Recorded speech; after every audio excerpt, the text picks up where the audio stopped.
Mwaka 2013 mimi nikiwa rais, tulikuwa tunafanya mambo mawili. Tulikuwa tunasherehekea miaka 50 ya kuanza kwa Umoja wa Afrika. Umoja wa Afrika ulizinduliwa, yani ile ya kwanza ile 1963, lakini baada ya hapo kazi kubwa imefanyika ya Afrika ni kujenga umoja. Swala la uchumi limezungumzwa kwa kina. Swala la umoja, mshikamano na vitu gani vimezungumzwa kwa kina. Hii sasa hii organization hii kwamba wao sasa wamekuwa ni machampion. Huyu bwana Alain huyu ndio mtendaji mkuu wa Africa 50. Waziri hapa, mheshimiwa waziri, yeye ndio governor wa Africa Development Bank na ni mmoja wa wanahisa wa hiyo kwa niaba ya Tanzania, sio yeye mwenyewe binafsi. Mkasema sasa mzee, kuna wahisa kule, tupatie na sisi ajira. Hakuna hiyo. Shirika hili lina bodi ya wakurugenzi, lina wanahisa kwa ndio hiyo. Mie nilitakiwa leo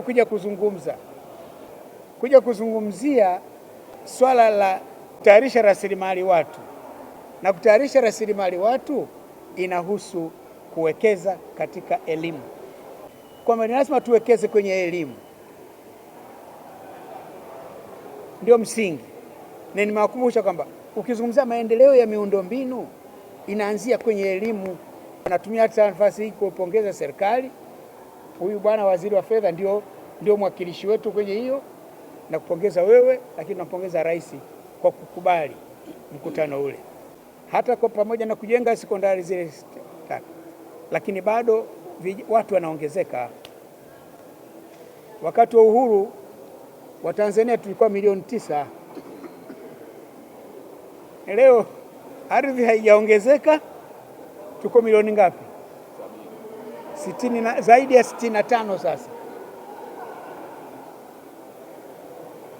Kwenda ujue kwamba bado mahitaji ya shule yataendelea kuongezeka, na matumaini ni kwamba ifikapo 2030 tutakuwa zaidi ya milioni 70. Maana Watanzania tunaongezeka milioni 2 kwa mwaka. Kazi inafanyika kweli hapa,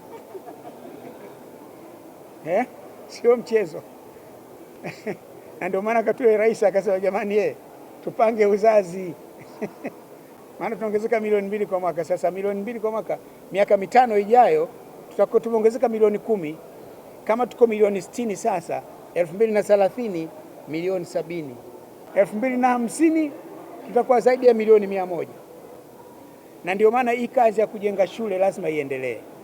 Ndio nimeeleza pale kumpongeza mheshimiwa rais, wamejenga sekondari 277 zimeongezeka zaidi ya zile tulizojenga kwenye kata. Madarasa zaidi ya 2500 yamejengwa. Wanafunzi wanapata nafasi, fursa zinaendelea kuongezeka. Nilizani mngekuwa mkutano wa CCM mngesema kidumu cha mchana, lakini sio wa CCM. Kwanza jukwaa ambalo lingezungumzia masuala ya miundombinu kwa Afrika, na jukwaa lenyewe lilipaswa liwe la siku 2 na tumeanza jana. Mnakumbuka mheshimiwa rais amefungua na tumelikamilisha muda huu sasa hivi ndio tumelikamilisha. Lakini la pili tulisema vile tutakapomaliza jukwaa lile tutakuwa na mkutano wa wanahisa wa hiyo taasisi yenyewe Africa 50. Tulieleza juzi kwamba kwa kawaida kuna ngazi takriban 3: uongozi, bodi na wanahisa. Tumepata fursa ya kuongea sana kuhusiana na maendeleo ya miundombinu Afrika, pengo tulionalo na kisi tulionayo mpaka sasa hivi kwenye upande wa miundombinu, lakini umeleta vile pamoja wenzetu ambao wanafadhili miundombinu kwa maana ya taasisi za fedha za kimataifa, taasisi za fedha za maendeleo DFIs, Development Financial Institutions, na watu wa sekta binafsi ambao wapo tayari kuwekeza kwenye miundombinu, kutoa mtaji kwa ajili ya uwekezaji kwenye miundombinu. Upande wetu Tanzania, jana kama kuna wengine mliangalia, tumesaini mikataba 3, hati za makubaliano katika maeneo 3.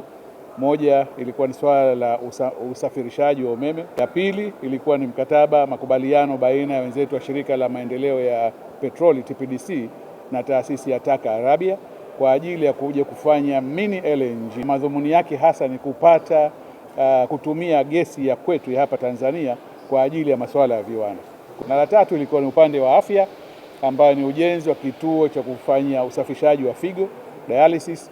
Kwa hiyo kutajengwa kituo kingine cha ziada kwa ajili ya usafishaji wa figo. Hivi unajua kwa nini makampuni makubwa duniani hayaachi kujitangaza kila siku, licha ya kwamba tayari yanafahamika? Sasa kama una biashara au kampuni lakini hujitangazi, customers wapya watakujua vipi?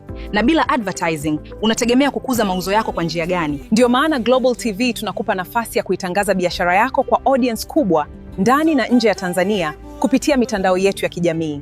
Advertising kupitia Global TV inaongeza brand visibility yako, inakufikisha kwa customers wapya na kuongeza nafasi ya bidhaa au huduma zako. Na habari nzuri zaidi, bei zetu za matangazo ni rafiki. Iwe una biashara ndogo, ya kati au kampuni kubwa, kuna nafasi inayoweza kukufaa.